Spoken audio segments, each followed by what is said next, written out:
So this video is the continuation of the current affair sequence like set one जो था हमने कल discuss किया था और जो आज है उसका ही कंटिन्यूशन है। बट बिफोर आई स्टार्ट तो आपको फिर से बता देता हूँ, आई थिंक आपको पता चल गया होगा कि फाउंडेशन प्लान और एडवांस प्लान लॉन्च हो चुके हैं 2020 के लिए। जो बच्चे आप अगले साल एग्जाम देना चाहते हैं, it included all this in current affair, सारी इंक्लूडेड हैं। इसकी सारी इन्फॉर्मेशन आपको डिस्क्रिप्शन बॉक्स में मिल जाएगी। 31 अगस्त तक आप ज्वाइन करते हैं तो यू विल गेट 25% ऑफ। उसके बाद इसकी जो रेट है 20,000 एंड 35,000 हो जाएंगे।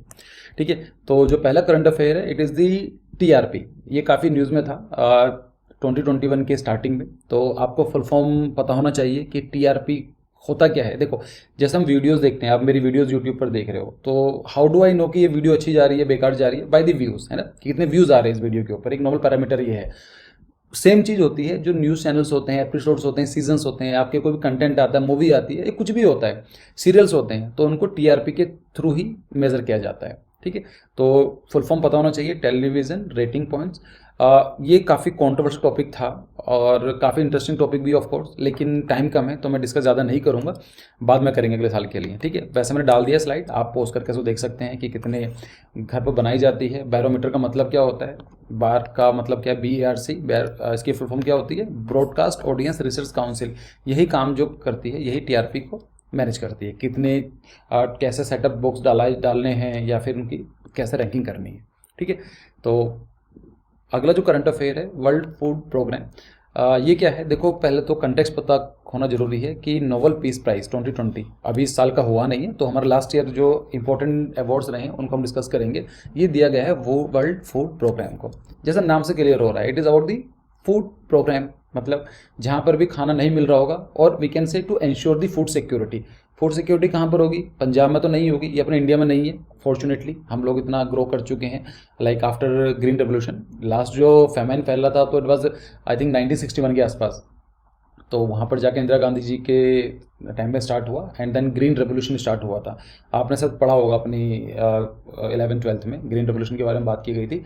ग्रीन रेवोल्यूशन में क्या था कि हाई यील्ड वैरायटी सीड्स डाले गए थे, केमिकल फर्टिलाइजर डाले गए थे, और जो प्रोडक्शन था वो बहुत ज़्यादा उसको ग्रोथ हुई थी देखने में। ठीक है, अगर मैं आपको हल्का सा आइडिया बताऊं तो 50 मेट्रिक टन जो हमारी प्रोडक्शन थी, it was I think 1960s में, और अगर हम आज की बात करें इट इज़ 280 मेट्रिक टन। ऊपर नीचे 5-6 ऊपर नीचे हो सकती है, बट इज़ अराउंड 280। तो आप समझ सकते हैं it is more than 5 to 6 times. तो आज हमें खाने पीने की प्रॉब्लम नहीं है, लेकिन ऐसे कंट्रीज़ भी हैं जहाँ पर खाने पीने की प्रॉब्लम रहती है। जैसा आप अभी एग्जांपल ले सकते हैं, इट इज़ एन अफगानिस्तान। वहाँ पर लोग कहाँ सोच रहे हैं खाने पीने के लिए या कुछ करने के लिए? First of all it is not an agriculture state, वहाँ पर खाने पीने के लिए इंपोर्ट करना पड़ता है। खाने पीने के नाम पर उनको सिर्फ अफीम उगती है वहाँ पर, ओपियम। तो जहाँ पर भी लड़ाई वड़ाई होती है तो वहाँ पर ये जो ऑर्गेनाइजेशन है वर्ल्ड फूड प्रोग्राम, या जहाँ पर भी लड़ाई भी हो सकती है, वॉर एंड कॉन्फ्लिक्ट, या फिर जहाँ पर भी खाने पीने की प्रॉब्लम पड़ती है, तो वहाँ पर उन्होंने खाना पीना इंश्योर कराया, like they provide the food security. और इसी के एफर्ट्स को देखते हुए इसको नोबेल पीस प्राइज मिला है। ठीक है, तो इसका लोगो देख लीजिए, यहाँ पर क्या है, यहाँ वीट है, कॉर्न है, तो यहाँ खाने पीने का सामान डाला हुआ है। तो वर्ल्ड फूड प्रोग्राम कब बना था? ये 1961 में बना था। यूनाइटेड नेशंस की एक स्पेशलाइज ऑर्गेनाइजेशन है जो ये सब चीज़ें इंश्योर कराती है। क्यों कराती है आप ये भी देख सकते हैं। SDG जो गोल है हमारा, सस्टेनेबल डेवलपमेंट गोल का गोल नंबर 2, वो यही बात करता है कि दुनिया से भूखमरी खत्म करनी है, like we have to eliminate और इरेडिकेटिंग हंगर बाई 2030। तो इसीलिए मिला है। जो नोबेल पीस प्राइज़ क्या है, it is about start in 1901, और ये हर साल दिया जाता है। कभी कभी एक्सेप्शंस रहे हैं, लाइक कभी लड़ाई होगी या नहीं दिया गया। तो किस लिए दिया जाता है? डन दी मोस्ट और the best work for the fraternity between nations. ठीक है, फॉर एबोलिशन और reduction of the standing armies and for the holding and promotion of the peace congress. कि पूरी दुनिया में शांति को बनाए रखने के लिए जो एफर्ट अच्छा करता है उसको हर साल दे दिया जाता है। ठीक है, तो इस बार 2020 का किसको मिला है नोबेल पीस प्राइज़? किसको मिला है? वर्ल्ड फूड प्रोग्राम को। अगले साल 2021 का भी आया नहीं है, जब आएगा तो 2022 के लिए पढ़ेंगे। ठीक है, फिर आता है NGT को भी देख लेते हैं। फुल फॉर्म पता होना चाहिए, नेशनल ग्रीन ट्रिब्यूनल, और इसको 10 साल कंप्लीट हुए हैं, तो इसलिए थोड़ा इंपॉर्टेंट हो जाता है। और कौन सा एक्ट के थ्रू आया था? It is national green tribunal act of 2010। तो अब 2010 और 2020 अक्टूबर में नवंबर में जाकर इसको 10 ईयर्स कंप्लीट हुए थे। तो क्वेश्चन बन सकता है, क्या काम होता है? It aims to effectively and expedition disposal of the cases relating to the environment protection and conservation of the forest and other natural resources. जैसे वो चीज़ रहती है, मान लीजिए यहाँ पर एक फॉरेस्ट है और आप यहाँ से रोड बनाना चाहते हैं, तो रोड बनाना भी ज़रूरी है। लोग बोलते हैं कि नहीं, why to cut the trees, या फिर मैं उसके भी अगेंस्ट हूँ। ये होना ज़रूरी है, क्योंकि रोड्स नहीं बनेंगी या फिर खाने पीने का सामान नहीं पहुँचेगा, या फिर हम बात करें इंफ्रास्ट्रक्चर डेवलप नहीं हो पाएगा, तो लोग भूखे मर जाएंगे। तो जैसे महात्मा गांधी जी ने भी बोला था कि poverty is the extreme form of violence. तो अगर खाने पीने को नहीं मिलेगा या फिर कोई भी पॉवर्टी रहेगी, तो पॉवर्टी कैसे दूर होगी? जब वहाँ पर कंपनीज खुलेंगी, इंडस्ट्रीज़ खुलेंगी, ट्रांसपोर्टेशन अच्छा होगा, ठीक है। तो यही काम करता है। तो एज अ आपको रोड बनाना भी ज़रूरी है, but at the same time हम ये भी नहीं कह सकते हैं कि इन्वायरमेंट ज़रूरी नहीं है। तो ये क्या काम करता है एनजीटी, ये उन सब चीज़ों को देखता है कि रोड बनाने के साथ साथ जो हमारी कॉस्ट लगेगी इन्वायरमेंट के, उसको जज करने का काम करता है, उसका एनालिसिस करता है। फिर नेक्स्ट करंट अफेयर है 100 years of discovery of the Indus valley civilisation और also known as Harappan civilisation.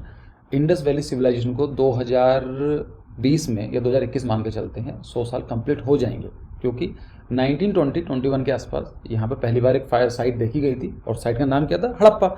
उसी के नाम से साइट का नाम, सिविलाइजेशन का नाम डाल दिया। बाद में उसको इंडस वैली कर दिया, या फिर हम लोग बोलते हैं अभी इंडस वैली सिविलाइजेशन।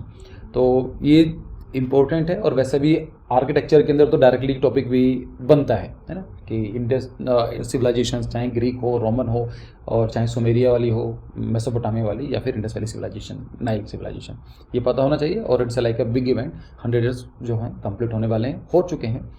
तो ये आपको थोड़ा पढ़ना हो तो उसकी आप वीडियो मिल जाएगी, just search on the Indus valley civilisation आर्कजेनेसिस। आपको मेरे हिसाब से मैंने 2 वीडियो अपलोड की थी, आपको इसे भी देख सकते हैं। आपको डिटेल में पढ़ना है तो ये मिल जाएगी। कुछ साइट्स के बारे में याद कर लीजिए, जैसे लोथल है। Lothal was famous for the dockyard town. और राखीगढ़ी जो साइट है वो हरियाणा में है। It is the biggest site. अगर हम एरिया वाइज बात करें, पहले साइट कहाँ पर थी? हड़प्पा साइट थी। ऐसे ही चूनद्रो साइट रही है, या फिर धोलावीरा साइट है। धोलावीरा साइट एक ऐसी साइट है, नॉर्मली क्या था, जो इंडस वैली सिविलाइजेशन थी, जो टाउन होते थे इस तरह से डिवाइड होते थे। लाइक इसको बोलते थे लोअर टाउन और उसको बोलते थे अपर टाउन, ठीक है। तो सिटाडेल भी बोला जाता था इसको। तो नॉर्मली क्या थे, all this Indus Valley sites, it has been divided into 2 parts, पहले अपर टाउन और लोअर टाउन।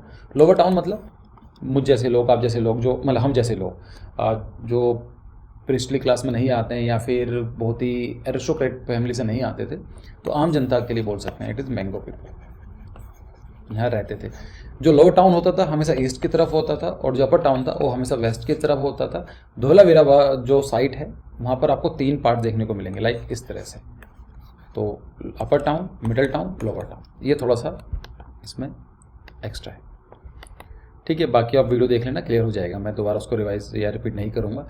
अगेन कई सारी चीज़ें और भी आई हैं, जैसे evidences of the dairy production of the Indus valley civilisation. यहाँ पर भी ये डिस्कवरी की गई थी कि जो इंडस वैली सिविलाइजेशन के जो लोग थे वो डेयरी प्रोडक्ट में बिलीव करते थे, लाइक फूड, लाइक मिल्क से रिलेटेड जो सामान होते हैं उनको बनाना जानते थे। कैसे पता चला? यहाँ पर उनको पोल्ट्री में स्टडी करी इन लोगों ने, वहाँ पर जो रेसिड्यूज होते हैं उनकी स्टडी करी, तो दे कम टू द कंक्लूजन। अभी मैं कुछ दिन पहले ही पढ़ रहा था, तो ये भी कंक्लूजन निकला है कि वो बफेलो या फिर और एनिमल का मीट भी खाते थे। तो ये सब चीज़ें कंटिन्यूएशन है, ये तो ऑफकोर्स इन फ्यूचर होता ही रहेगा, लेकिन आपको थोड़ा जानकारी होना जरूरी है, ठीक है। फिर आता है नोबेल प्राइज़ इन लिटरेचर। किसको मिला है लिटरेचर में? Nobel prize in literature 2020 was award to the Lois Gluck for his unmistakably poetic voice that with austere beauty making individual existence universal। ये याद करने की जरूरत नहीं है, आपको सिर्फ इतना याद कर लीजिए, इनका नाम है ना, लोइस ग्लुक, इतना काफ़ी है। फिर हम बात करते हैं केव पेंटिंग्स के बारे में। तो हुआ क्या है कि recently world oldest non cave painting, मतलब दुनिया की सबसे पुरानी जो केव पेंटिंग हमें देखने को मिली है, कितने साल पुरानी है? 45,500 साल पुरानी केव्स मिली हैं। Was found in the limestone cave of Liang. ये कहाँ पर? इंडोनेशिया के अंदर। दिखाऊंगा अभी। ये आपको क्या देखने को मिला है यहाँ पर? ये आपको एक पिक देखने को मिला है, ड्वार्फ पिक है ना, इस तरह से छोटा सा ये पिक देखने को मिला है। This cave painting uncovered in south Sulawesi consist of the life size depiction of the warty pig. तो यहाँ पर आपको एक पिग की पेंटिंग देखने को मिली है। The previously old dated rock art scene was at least 43,900। तो अगर हम इसे कंपेयर करेंगे तो आप आई थिंक इसमें 1900 के आसपास 2000 साल पुरानी और पेंटिंग मिली है। तो सबसे पुरानी कौन सी हो गई? यहाँ पर ये वाली सुलेवासी वाली। Was a depiction of the hybrid human animal being. तो ये हमारे किसी काम का नहीं वहाँ। और जो ये वाली जो पेंटिंग थी ये भी उसी एरिया में थी, है ना, सुलेवासी वाटी पीक एंड। तो यहाँ पर आप देखेंगे कहाँ पर है, this is Singapore, this is Indonesia, और ये यहाँ पर सुलेवासी जो एरिया है यहाँ पर। थोड़ा ऊपर जाएंगे तो ये है, ये क्या है, जो ये आइलैंड है इसको बोला जाता है, जो ये आइलैंड है ना, ये वाला इंडोनेशिया के 2 आइलैंड्स हैं मेजरली, तो जो ये वाला आइलैंड है इसको बोला जाता है सुमात्रा, और जो नीचे वाला आइलैंड है उसको बोला जाता है जावा। उसके बाद आप जानते हैं थाईलैंड वगैरह आता है, फिर अपना इंडिया आता है लेफ्ट साइड, ठीक है। तो यहाँ पर यहाँ सुलेवासी। अगर हम बात करें, चलो ठीक है, इंडिया के हिसाब से हम देखें तो cave paintings in India the earliest painting have been reported from the upper palaeolithic times. The first discovery of the rock painting was made in India in 1867-68 by the Archibald Carlet at the Sohagihar in Mirzapur, Uttar Pradesh. Mirzapur वही वाला, मिर्ज़ापुर जो season आया था 1 और 2 वाला area में। The caves of Bhimbetka was discovered in 1957, ठीक है। तो भीमबेटका की जो केव्स हैं वो बाद में देखी गई थी, लेकिन it is the oldest in India. फिर हम बात करते हैं नया current affair, mount Everest grows to the new height. हुआ क्या है, आज तक आपने सुना होगा कि माउंट सबसे जो हाईएस्ट पॉइंट है अपनी अर्थ पर वो क्या है, 8848 मीटर का, दैट इज़ माउंट एवरेस्ट, यही तो है। वो क्या रहा था कि नेपाल और चाइना ने जॉइंटली एक्सपीडिट किया, देखा उन्होंने, और ये बताया कि नहीं, ये हाइट गलत है। अभी जो माउंट एवरेस्ट की जो एक्चुअल हाइट है वो है 8848.86 मीटर, मतलब 86 सेंटीमीटर हायर है, जो हम लोग 1954 तक हम जानते थे। और इसका नाम क्या बोला जाता है माउंट एवरेस्ट का, तिब्बत में बोला जाता है चमोलुंगमा, और उसका मतलब होता है mother goddess of the world, ठीक है। और नेपाल में बोला जाता है सागर माथा, ठीक है, उसके भी कई सारे मीनिंग है। माउंट एवरेस्ट का नाम कैसा पड़ा था, in the 19th century the mountain was named after the George Everest. तो एक जॉर्ज एवरेस्ट थे, वो सर्वेयर थे इंडिया की तरफ से, ब्रिटिश इंडिया की तरफ से, उन्होंने स्टडी की और उसका नाम रख दिया माउंट एवरेस्ट, ठीक है। फिर क्या हुआ था कि नंदा देवी ग्लेशियर, जैसे हमने कल बात की थी, तो ये शायद मार्च की बात है फॉर 2021, वहाँ पर क्या देखने को मिला, GLOF, इसको बोला जाता है ग्लेशियर लेक आउटबर्स्ट फ्लड। मतलब जो ग्लेशियर की वजह से जो लेक होती हैं और लेक का पानी ज़्यादा फ्लो हो जाता है, आउटबर्स्ट हो जाती है, उसकी वजह से जो फ्लड आती है, ठीक है, जिसकी वजह से बाढ़ आती है, उसको बोला जाता है GLOF, that is glacier lake outburst flood. बहुत सिंपल है, देखो इसको डायग्राम पे जाओ, मान लीजिए यहाँ पर क्या है, स्नो ग्लेशियर्स हैं। अब क्या होगा कि इन समर्स क्या होंगे, ये मेल्ट करना स्टार्ट करेंगे, और खासकर ग्लोबल वार्मिंग के चक्कर में तो और भी ज़्यादा होगा। सो दे विल स्टार्ट अकोमोडेशन यहाँ पर, है ना, यहाँ पर पानी जो है इकट्ठा हो जाएगा, ये एक नॉर्मली रहता है, ठीक है। लेकिन क्या होता है, किसी वजह से अगर मान लीजिए लेक का पानी ओवरफ्लो कर जाए, या तो पानी ज़्यादा आना स्टार्ट हो जाए पीछे से, या फिर यहाँ से जो उसके डैम बना रखा है छोटा सा जो नेचुरल डैम है वो टूट जाए, या फिर सिस्मिक एक्टिविटी हो जाए, या फिर मान लीजिए अर्थक्वेक हो जाए, या फिर कोई आदमी जाकर वहाँ पर बम फोड़ का जाए, है ना, बम का मतलब लाइक माइनिंग वगैरह काम करे, तो उसको उसकी वजह से जो फ्लड आएंगे उसको बोला जाएगा ग्लेशियर लेक आउटबर्स्ट फ्लड। यही हमें देखने को मिला नंदा देवी ग्लेशियर का, यहाँ पर चिमोली डिस्ट्रिक्ट में, उत्तराखंड में, ठीक है। Recently a portion of the Nanda Devi glacier broke for the near Joshimath, Joshimath Auli के पास पड़ता है, और यहाँ पर है एक नेशनल पार्क भी है, उसका नाम है फ्लावर, कुछ ऐसे ही, फ्लावर वैली ऑफ इंडिया, ठीक है। तो अलकनंदा रिवर सिस्टम है, तो वहाँ पर बस इतना याद रख लो, कहाँ पर, उत्तराखंड में इसे देखने को मिली। तो they might ask you about the GLOM, तो शायद फुल फॉर्म पूछ भी लेते हैं, तो पता होना चाहिए, काफ़ी न्यूज़ में थी। फिर क्या हुआ कि एंशियंट बुद्धिस्ट मोनेस्ट्री देखने को मिली है, मतलब क्या है, 900 साल पुरानी 900 years old ancient Buddhist monastery was recently unearthed by the Archaeological Survey of India in Hazaribagh district of Jharkhand में देखने को मिली है, ठीक है। It is a 10th century structure, resembles a small Buddha vihar. तो यहाँ पर 10वीं शताब्दी की स्ट्रक्चर है। और थोड़ा पढ़ लेते हैं what about the Buddhist monasteries. तो monasteries were permanent shelters build for the supporters monks and nun of the Buddhism. तो मोनेस्ट्रीज किस लिए बनाई जाती हैं, जहाँ पर वो रह सकें, प्रे कर सकें, अपने आप को लाइक मेडिटेशन कर सकें, ठीक है। उनके सपोर्टर्स जैसे हम लोग जा सकते हैं, आप भी जा सकते हो, मॉन्क्स के लिए या फिर जो नन होती हैं उनके लिए। Monks and nun lives in and meditate in these shelters, वहाँ रहते हैं। कभी जाकर देखना, कभी ये मिले तो बहुत डिफरेंट आपको लगेगा। नॉर्मली क्या होता है कि मैं कभी कुछ बोल देता हूँ किसी भी रिलीजन के बारे में, तो लोग उसका एक छोटा सा मीनिंग निकाल लेते हैं, तो वो थोड़ा सा मुझे भी अजीब सा लगता है। आप लोग समझदार लोग हो, है ना, एजुकेटेड लोग हो, किसी को अप्रिशिएट करना, अगर हम किसी रिलीजन के बारे में अच्छा बोल रहे हैं इसका मतलब ये नहीं कि हमारा रिलीजन ख़राब है ना। तो उसको समझो कि मेरा टारगेट क्या होता है बताने का। मैं किसी रिलीजन के लिए पर्टिकुलरली किसी के अगेंस्ट या किसी फेवर में नहीं हूँ। हाँ, कुछ रिलीजन की कुछ चीज़ अच्छी लगती है, कुछ रिलीजन में कुछ चीज़ ख़राब लगती हैं, और मेरा काम होता है उसको बताना। हाँ, मैं इस बात की भी, मैं ये भी नहीं बोलता हूँ like what ever the limited knowledge I have, तो उसके हिसाब से बताता हूँ। हो सकता है इन फ्यूचर मुझे ज़्यादा पता चल जाए या आप मुझे करेक्ट करोगे तो मैं ऐसा चेंज हो जाऊँ। जो मुझे पता है उसके हिसाब से बताता हूँ। मेरा किसी को भी रिलीजन को गलत बोलना या किसी को अप्रिशिएट करना या किसी को गलत बोलना कोई मोटिवेशन नहीं होता है, ठीक है। So in northern India most of the monasteries were made of the brick, while in central India were made of the caves. तो सिंपल सी वाली बात है, नॉर्थ इंडिया के अंदर केव्स की क्यों बनाई जाती थी, बहुत सिंपल सा मतलब क्यों है, सॉरी, नॉर्थ इंडिया के अंदर ब्रिक्स में क्यों बनाई जाती थी, और साउथ इंडिया सेंट्रल इंडिया के अंदर केव्स क्यों बनाई जाती थी। सिंपल सी वाली बात है, वर्नेकुलर आर्किटेक्चर।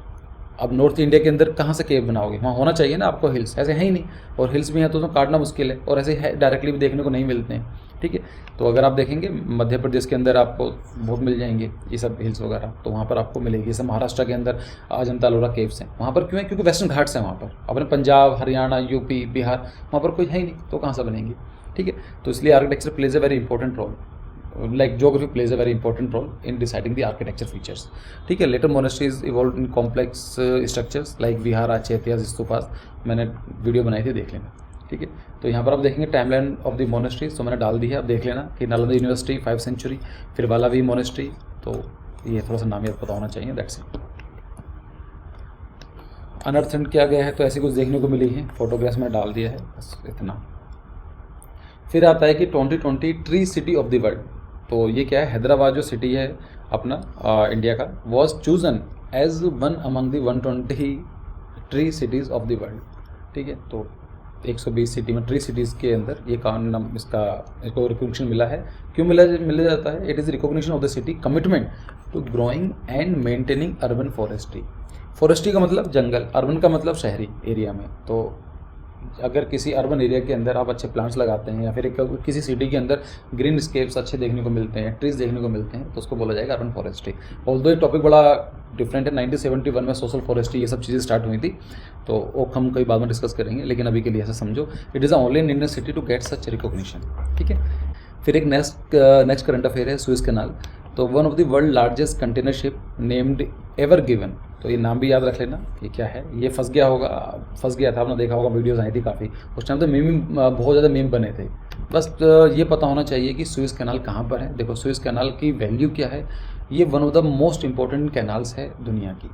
तो पहले तो क्या है, ये मेडिटेरेनियन सी है ये वाला, ठीक है। यहाँ पर इजिप्ट है, इजिप्ट का जो ये वाला पार्ट है ना, यहाँ पर सुएज कैनाल आपको देखने को मिल जाएगी, अभी दिखाऊंगा फोटो में भी, ठीक है। So it is 193 kilometre long artificial waterways in Egypt. तो ये आर्टिफिशियल है, कब बनी थी ये, 1869 में ये बनकर तैयार हुई थी, ठीक है, to connect the Mediterranean sea and the red sea. और ये लाइफलाइन है इजिप्ट की, क्योंकि बहुत ही इंपॉर्टेंट रोल प्ले करती है इजिप्ट की इकोनॉमी के अंदर, ठीक है। अब इसका वैल्यू क्या है, देखो साफ सी वाली बात है। सपोज कीजिए आप इटली बैठे हैं और आप इंडिया से कोई सामान भेजना चाहते हैं, या फिर you want to send something to the Europe. एक तरीका तो ये है कि हम इतना बड़ा घूम के वहाँ पहुँचें फिर यहाँ से आए। सिंपल तरीका क्या है, आप यहाँ से वाटर में आइए, यहाँ से क्रॉस करें और डायरेक्टली आ जाओ, तो रास्ता बहुत छोटा हो जाता है। मतलब ये directly connect Asia to the Europe, दोनों कनेक्ट करता है बाकी चीज़ों के लिए, ठीक है। So the next current affair is the medical oxygen. तो आप जानते हैं कोविड-19 की सेकेंड वेव में ये काफ़ी न्यूज़ में रहा है, और ऐसा नहीं होना चाहिए था, बट अगेन तो हमें पता होना चाहिए कि मेडिकल ऑक्सीजन का मतलब क्या होता है। देखो ऑक्सीजन तो हर जगह मिल ही जाती है ना, आप भी ऑक्सीजन लेते हैं, मैं भी लेता हूँ पूरी सब जगह, लेकिन जो मेडिकल ऑक्सीजन होती है उसमें डिफरेंस क्या होता है। Medical oxygen means high purity oxygen, मतलब जो ऑक्सीजन होता है वो बहुत ही प्योरिटी में होता है, कंसनट्रेशन बहुत ज़्यादा होती है। बताऊँगा अभी, जैसे इसमें लिखा हुआ है ना 90% ऑक्सीजन होता है, बाकी 5% नाइट्रोजन होता है, 5% आर्गन होता है, which is used by hospital and clinic in the treatment of the various illness that cause oxygen saturation level in the body drop। हमारी एक ऑक्सीजन लेवल एक होता है, इतना मेंटेन करना पड़ेगा, उससे कम हो जाएगी तो हमारी बॉडी में प्रॉब्लम आना स्टार्ट हो जाती है।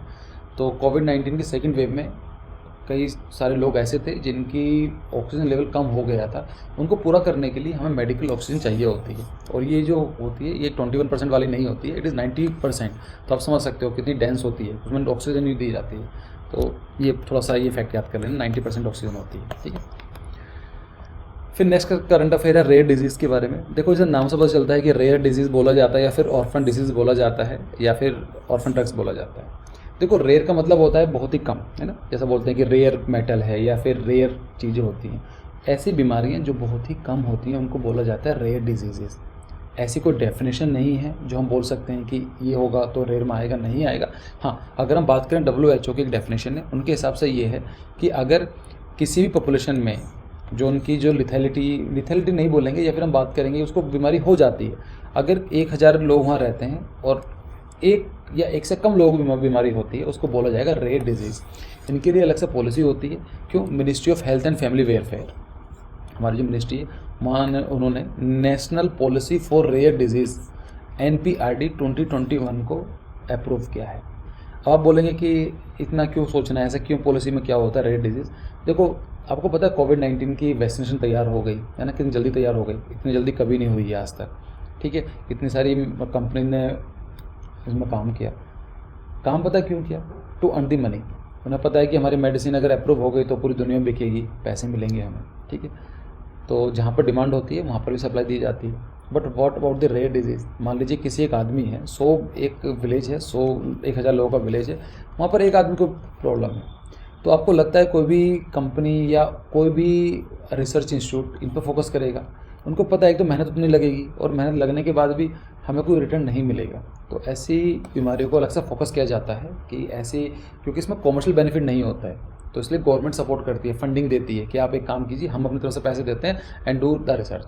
तो रेयर डिजीज़, ये मैं टॉपिक जो डिस्कस कर रहा हूँ, ये जो मैं डिस्कस करता हूँ, जो पर्सनल क्लासेस होती हैं उसमें ये डिस्कशन कम से कम आधा घंटा पौना घंटे का होता है। लेकिन अभी एग्ज़ाम का हमारा पास में है तो हमें बहुत छोटा सा पढ़ना पड़ेगा, like we have to save our time. लेकिन अगर पढ़ना चाहोगे तो मुझे बताना, ये सब चीज़ें इन फ्यूचर कभी स्टार्ट करेंगे हम लोग, ऐसे टॉपिक्स हैं जो शायद आपको अच्छे लगेंगे।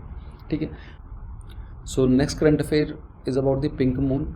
अभी हम डिस्कस करेंगे पिंक मून क्या है और सुपर मून क्या है और कई सारी चीज़ डिस्कस करेंगे, है ना। तो आप पहले समझो कि कंटेक्स्ट क्या है। The first super moon of 2021 has been named pink moon. जो सुपर मून हुआ था 2021 का पहला जो मून था उसको बोला गया पिंक मून। क्यों? क्योंकि एक कन्वेंशन है USA के द्वारा बनाया गया है, उसके हिसाब से चलता है। उसके लिए एक बुक है, उसका नाम है मेन फार्मर्स एल्मेनेक। तो उसमें प्रोवाइड, मतलब it's like it is having, I think एक मेथोडोलॉजी होगी, एक तरीका होगा कि किसका जो सुपर मून होगा उसका नाम कैसे रखना है। जैसे साइक्लोन्स होते हैं, ट्रॉपिकल साइक्लोन्स होते हैं, उनका नाम अलग अलग दिए रखा जाता है। आप देखते होंगे सितंबर अक्टूबर के महीने में साइक्लोन्स आते हैं और सबके नाम अलग रखे जाते हैं। टेम्परेट साइक्लोन भी आते हैं पर उसके नाम नहीं रखे जाते हैं। ठीक है, तो साइक्लोन एक डिफरेंट टॉपिक है, उसको नहीं छेड़ते हैं। तो सुपर मून का मतलब क्या होता है? The term super moon was coined by astrologer Richard Nolle. तो रिचर्ड नोल थे, 1979 में उन्होंने पहली बार इस वर्ड का यूज़ किया। देखो पहले तो आप समझो कि इक्लिप्स क्या होता है, ग्रहण लगना क्या होता है। ग्रहण लगने का सिंपल मतलब है कि दिखाई ना देना। ठीक है, मान लीजिए अभी आप यहाँ पर खड़े हुए हैं, आप इधर की तरफ देख रहे हैं और आपको मून दिखाई दे रहे हैं, चंदा मामा दिखाई दे रहे हैं। ठीक है, थोड़ी देर बाद आप देखते हो आप मून होने तो चाहिए पर नहीं दिख रहे हैं, उसको बोलेंगे हम कि लूनर इक्लिप्स। अगर सन वाली बात है, सन नहीं दिखाई देता है, हम बोलते हैं सोलर इक्लिप्स। सिंपल सी चीज़ है। इसका मैं डिटेल में नहीं जाऊँगा कि कैसा लगता है। तो देखो एक चलो देख लेते हैं। मान लीजिए हमारी अर्थ है, ठीक है, और यहाँ पर सन है, तो मान लीजिए मून यहाँ पर आ जाता है। अब सन अगर सेम लाइन में आते हैं तो क्या होगा कि हमें ये वाला पार्ट दिखाई देगा, सेम जो सन की लाइट, जो सन की डायरेक्शन में कौन सा होगा, ये वाला पार्ट पड़ेगा एक तरीके से। तो ये वाला पार्ट हमें नहीं दिखाई देगा, तो हमें दिखाई नहीं देगा, इसका मतलब ये भी इक्लिप्स हो गया। दूसरा क्या हो सकता है कि मून मान लीजिए यहाँ पहुँच जाता है और अर्थ, सन यहाँ से डायरेक्शन पड़ रही है और अर्थ की शेडो मून पर पड़ रही है, तो हमें मून भी दिखाई नहीं देगा। तो यहाँ पर भी हमें चंद्र ग्रहण देखने को मिलेगा। ठीक है, तो एक चीज़ और आपको बता देता हूँ कि देखो अगर हम लोग बात करें, ये सन है और जो हमारी अर्थ है वो ऐसा ऑर्बिट करती है। ठीक है, तो इलिप्टिकल ऑर्बिट में ऑर्बिट करती है। इलिप्टिकल का मतलब क्या हो गया कि कहीं ना कहीं पोजीशन बहुत पास में होगी। अगर मैं थोड़ा सा बेटर बनाऊँ इसको, लाइक ऐसा बना लेते हैं, तो जो ये पोजीशन होगी, एक पोजीशन हमारी अर्थ की ए हो सकती है, एक पोजीशन हमारी ये हो सकती है, उसको बी रख लेते हैं ना। जब अर्थ सन के सबसे पास होती है उसको बोला जाता है perihelion. Perihelion.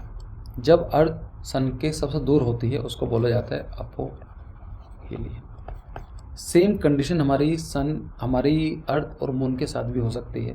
Like this is earth और जो चंदा मामा है वो इलिप्टिकल ऑर्बिट में फॉलो करते हैं, तो यहाँ पर उनकी कंडीशन एक्स हो सकती है, यहाँ पर उनकी पोजीशन वाई हो सकती है। जब एक्स पोजीशन मतलब मून अर्थ के सबसे पास होगा उसको बोला जाएगा पेरिगी, पेरिगी शायद, ठीक है। और जब सबसे दूर होगा अर्थ और जो मून होगा वाई पोजीशन पर उसको बोला जाएगा अपोजी, ठीक है। आपको एक फैक्ट बताता हूँ कि इसको आप ऐसे समझो, दिस इज आवर सन और ये जो है ये हमारी अर्थ है, ये हमारी अर्थ है। तो ये तो बात क्लियर है कि जो ये पोजीशन है अर्थ की, ये ए पोजीशन है और जो ये पोजीशन बी है। आपको क्या लगता है कि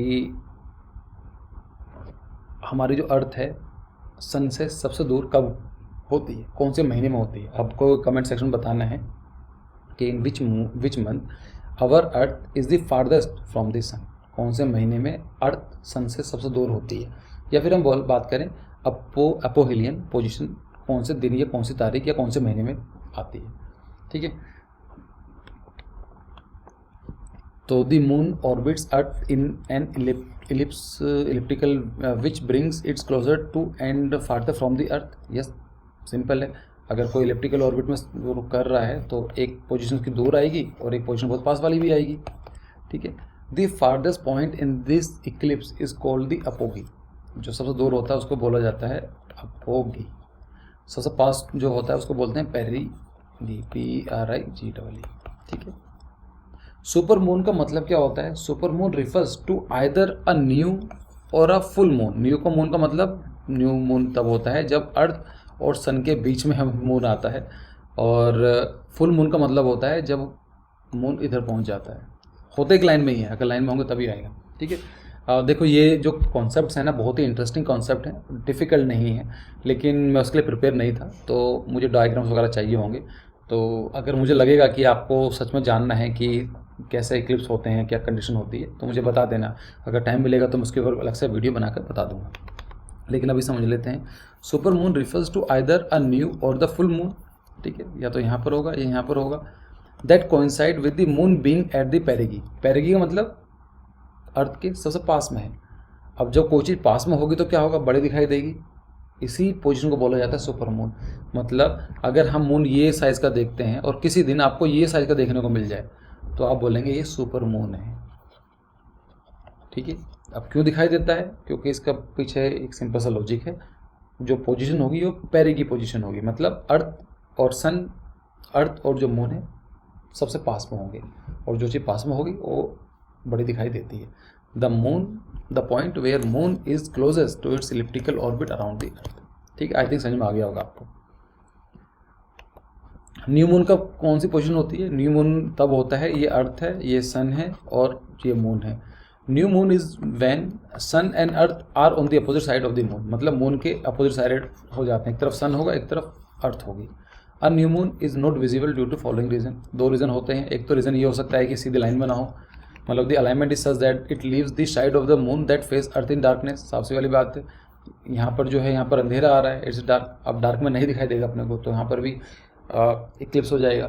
या new moon rises and set around the same time as a sun, bringing it closer to the sun glare to be seen with the naked I.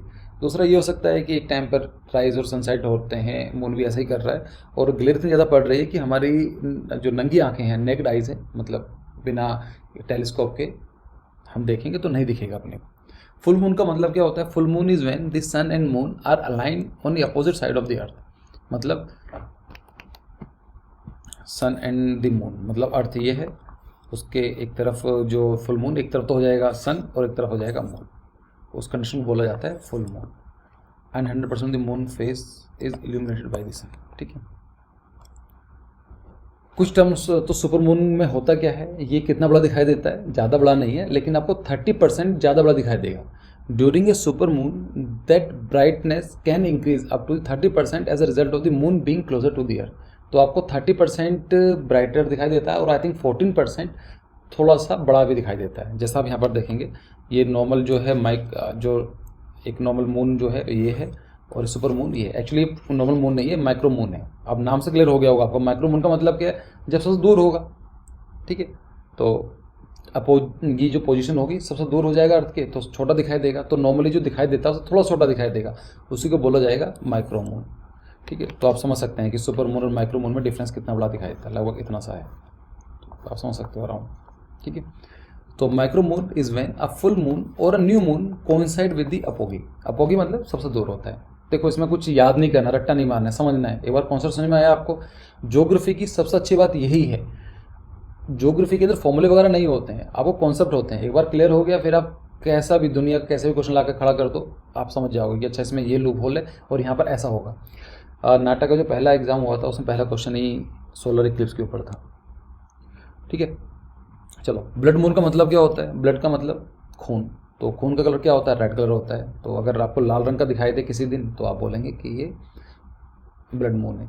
It refers to the red colour of the moon during the total lunar eclipse. तो जो ग्रहण लगता है वो partial भी लगता है, complete भी लगता है। तो अगर पूरा मून नहीं दिखाई दे रहा है तो हम बोलेंगे इसके टोटल लूनर इक्लिप्स, और थोड़ा सा दिखाई दे रहा है या थोड़ा सा डार्क में है उसको बोलेंगे हम लोग partial lunar Eclipse. During the total lunar eclipse, the Earth comes in the between Sun and the Moon. The red color appears because the shorter wavelength of sunlight are scattered by the Earth atmosphere and what reaches in the long wavelength of the red light. ठीक है। फिर whenever the sun, earth and moons are in alignment, it is called the conjunction, और इसको बोला जाता है CG की, ठीक है। SYZYZY CG की पोजीशन बोला जाता है, या फिर कंजक्शन बोला जाता है। मतलब जब सन, अर्थ और मून एक ही लाइन में आ जाए। तो आई थिंक मैंने इसे कॉम्प्लिकेट नहीं बनाया है, क्योंकि बताने के लिए बहुत कुछ था। मैंने तो ये सोचा करंट अफेयर की डिस्कस करूंगा, लेकिन फिर अभी एट दिस पॉइंट मैंने सोचा को डिस्कस कर लेता हूँ। अगर आपको ये चीज़ मुश्किल लगती है तो मुझे बताना, I will make it very easy for you कि कैसा हमारा ये चलता है सोलर स्केल, ये सोलर सिस्टम कैसा काम करता है, ये सब चीज़ें, ठीक है। Last current affair for today, it is the unicorn closest black hole to Earth ever discovered. Black hole क्या होता है? तो इसको फिर समझाना, कैसे समझाऊँ मैं? देखो, सिंपल तरीका है। मान लीजिए एक स्टार था स्टार्टिंग में, इसने क्या करा? स्टार का मतलब क्या होता है? Self producing light. उसके पास खुद की एनर्जी है। ये क्या करेगा? जैसे हमारा सन है, तो सन क्या कर रहा है? एनर्जी हमें देता है। पूरी दुनिया में जो भी काम चलता है सन की तरफ से ही चलता है। This called as primary source of energy the sun. तो वहाँ से आता है। अब क्या होगा? सन करे जा रहे कई हजारों लाखों करोड़ों साल के बाद इसकी एनर्जी खत्म हो जाएगी। जब एनर्जी खत्म हो जाएगी तो ये बन जाएगा, ये कोलैप्स कर जाएगा। और जब कोलैप्स करता है तो उसको बोला जाता है, इतना ज़्यादा लो हो जाता है, डेंस हो जाता है, श्रिंक करना स्टार्ट कर देता है, उसको बोला जाता है डार्क होल की तरह काम करता है, ठीक है। डार्क होल एक कैसा समझ लीजिए, इस तरह का देखने में होता है। ये इसमें जो सी ग्रेविटी होती है इतनी ज़्यादा होती है कि अगर इसमें लाइट भी जाएगी तो लाइट समा जाती है, मतलब पार करके नहीं जाती। अब लाइट ही नहीं आ रही है कहीं से भी, तो वहाँ पर हमें क्या दिखाई देगा? काला काला दिखाई देता है। मतलब हमें ऐसा दिखाई नहीं देता है, लेकिन समझने के लिए ये इतना ज़्यादा डेंस होता है कि लाइट भी पास नहीं हो सकती है। और अगर आपको और पढ़ना हो तो एक मूवी आई थी, इंटरस्टेलर मूवी आई थी, आई थिंक 2016 में आई थी, वो देख लेना। अभी एग्ज़ाम के बाद देखना, अभी टाइम नहीं है। तो उसमें सब कुछ बताया, वार्म होल, ब्लैक होल और सिंगुलैरिटी क्या होती है, ये सब चीज़ें। कॉन्सेप्ट बड़े प्यारे हैं साइंस वाले, लेकिन चलो। So the black hole unicorn is रफली 3 times the mass of the sun. तो जो इसका जो ब्लैक होल है हमारा जो सन से 3 गुना बड़ा है। अब ब्लैक होल क्या है? Is a place in space where gravity pull so much, gravity इतनी ज़्यादा हो जाती है कि that even light can not get out, कि जो लाइट भी होती है वो भी समा जाती है, बाहर निकल ही नहीं पाती है। The gravity is so strong because matter has been squeezed into a tiny space. और इतने क्यों होता है? क्योंकि जो पूरा मटेरियल था, जो मैटर था, वो इतना सिकुड़ चुका है, ये श्रिंक हो चुका है कि छोटे से पार्ट में, छोटे से स्पेस में आ गया है। This can happen when a star is dying. और ये कब होता है? जब कोई स्टार मरने वाला होता है, मतलब ख़त्म होने वाला होता है, उसकी ऑलरेडी एनर्जी जो होती है एग्जॉस्ट हो चुकी है। तो चलो, आज का हम लोग यहाँ ही कंक्लूड करते हैं। कल हम लोग फिर से मिलेंगे। बाकी एक वीडियो और मैं अभी कल बना ही रहा था, हम लोगों ने मटेरियल लॉन्च करा है, तो अगर आप चाहते हैं तो उसको एनरोल कर सकते हैं मटेरियल के लिए। तो मटेरियल की क्वालिटी क्या है? I tried it to make it more like interactive, तो आप वो देखना, वो शायद कल मैं आपको वीडियो एडिट करके अपलोड कर दूँगा, ठीक है। बाकी हमारे कोर्सेज़ हैं, आप ज्वाइन करना चाहते हैं तो ज्वाइन कर सकते हैं, और देखते हैं एग्ज़ाम से पहले हम कितना कुछ और कवर कर सकते हैं। सो